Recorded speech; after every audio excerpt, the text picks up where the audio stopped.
advanced economies. And so as they withdraw them, there is nothing to withdraw out of Nigeria because we are not part of that game.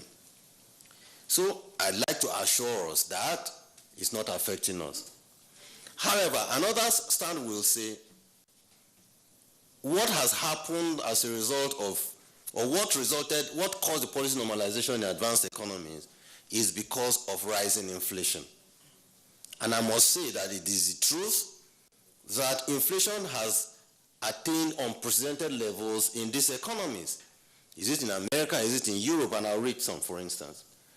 The US inflation rate attained 7.08%. This happened to be the highest since 1982, unprecedented. The UK inflation attained 4.2%, which is the highest since 2010. In the EU area, inflation attained 5.5%, and it is the worst since the European Central Bank and the euro was created. So you will imagine that if these are unprecedented levels of inflationary pressure in these economies, they do not have a choice but to really think of how to aggressively rein in inflation because of the liquidity surfeit they see in their environment, and they need to rein in prices to a level that is acceptable, because most of those governments are already facing the threat of even losing their next election as a result of rising prices and inflation.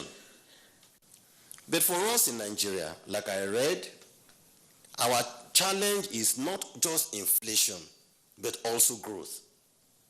And this is a policy we've been adopting in the last 2 years.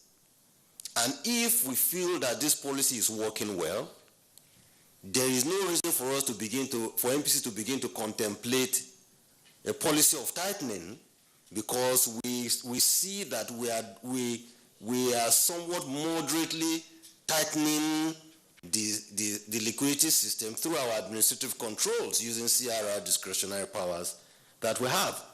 So I think that's the reason we feel, MPC thinks that we will continue to do what we're doing now, because we believe it is giving us the results that we expect. Let's not forget, that's a result of these policies that we've adopted, price stability that are conducive to growth. We saw a reversal from recession